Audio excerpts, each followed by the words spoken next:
আসসালামু আলাইকুম, welcome back to Amit. সবাইকে ঈদের অগ্রিম শুভেচ্ছা। সো বেশ, আজকে আপনাদের সাথে একটি ঈদের শুভেচ্ছা পোস্টার শেয়ার করব। আপনারা মোবাইল ফোনের মাধ্যমে এই ডিজাইনটি করতে পারবেন এবং আপনারা চাইলে এটি 18 ইঞ্চি বাই 24 ইঞ্চি বা 1.5 ফুট বাই 2 ফুট এই রেশিওতে এইচডি কোয়ালিটিতে প্রিন্ট করতে পারবেন। আর এই ডিজাইনটি পিএলপি ফাইল বা প্রজেক্ট ফাইল ফ্রিতে পেতে হলে আপনাকে প্রথমেই স্টার সংখ্যার পাসওয়ার্ড সংগ্রহ করতে হবে। পাসওয়ার্ডগুলো ভিডিওর মাঝখানে স্ক্রিনে শো করবে, সেখান থেকে কালেক্ট করে নেবেন। এরপর ভিডিও ডেসক্রিপশন বক্স থেকে পিএলপি ফাইল ডাউনলোড লিঙ্ক, এই লিঙ্কে ক্লিক করে পাসওয়ার্ডের মাধ্যমে এই ডিজাইনটির পিএলপি ফাইল ডাউনলোড করতে হবে।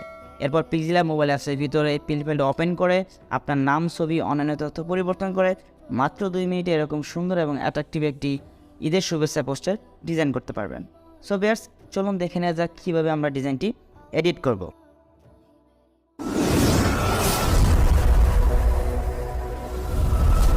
সো ভিউয়ার্স, ডিজাইনটি এডিট করার জন্য আমাদের প্রথমেই প্রয়োজন হবে এই Pixellab নামের মোবাইল অ্যাপসটি আপনার গুগল প্লে স্টোরে Pixellab লিখে সার্চ করলে পেয়ে যাবেন।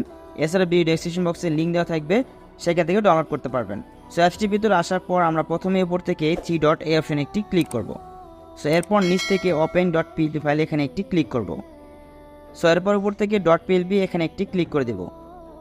সো ভিউয়ার্স, এরপর দেখতে পাবেন আপনাদের ফোনের file manager download folder select করা আছে। এর নিচে আপনারা একটি ফাইল দেখতে পারবেন, ঈদ মুবারক পোস্টার 2024।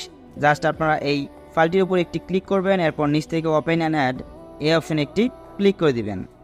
সো এরপর ব্যাক বাটনে একটি ক্লিক করবেন, দেখবেন ডিজাইনটি আপনার Pixellab অ্যাপসের ভিতরে ওপেন হয়ে গেছে। সো এখন জাস্ট পরিবর্তন করবেন। সো আমরা প্রথমে এই ছবিটি পরিবর্তন করব। সো ছবি পরিবর্তন করার জন্য আমরা প্রথমে এই ছবিটির উপর একটি ক্লিক করব, জাস্ট একটি ক্লিক করব। এরপর আমরা নিচ থেকে মাঝখান যে অপশন দেখতে পাচ্ছেন এই অপশনে একটি ক্লিক করে দিব। এরপর বাম পাশ থেকে রিসিলেক্ট এই অপশনে একটি ক্লিক করব। সো এরপর গ্যালারি থেকে আপনার ব্যাকগ্রাউন্ড ছাড়া একটি ছবি সিলেক্ট করে দিবেন। সো আমি একটি ব্যাকগ্রাউন্ড ছাড়া ছবি দেখেন এখানে সিলেক্ট করে দিয়েছি।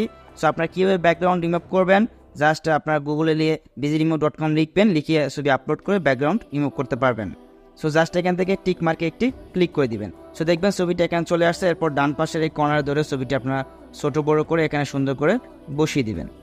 সো এরপর আপনাদের কাজ হচ্ছে আপনারা যে নিচে যে নাম, এরপর পদবি, অন্যান্য জিনিস কীভাবে পরিবর্তন করবেন আমি একটি দেখে দিচ্ছি। আপনারা জাস্ট এই নামের উপর আপনার ডাবল ক্লিক করবেন। এরপর আপনারা এখান থেকে নামটি পরিবর্তন করে আপনারা এরপর এখান থেকে ওকেতে ক্লিক করে দিবেন, তাহলে নামটি পরিবর্তন হয়ে যাবে। এরপর মাঝখানে আপনারা সুন্দর করে বসিয়ে দিবেন।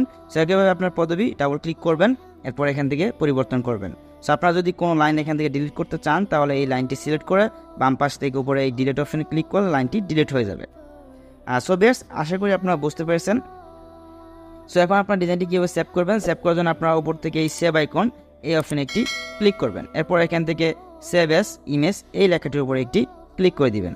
সো এরপর আপনারা এখান থেকে সেভ টু গ্যালারি এই অপশনে একটি ক্লিক করে দিলে ডিজাইনটি আপনার এইচডি কোয়ালিটি গ্যালারিতে সেভ হয়ে যাবে।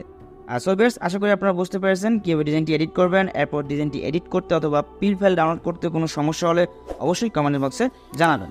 সো আজকের মতো এখানেই বিদায় নিচ্ছি। সবাই ভালো থাকবেন। আল্লাহ হাফেজ।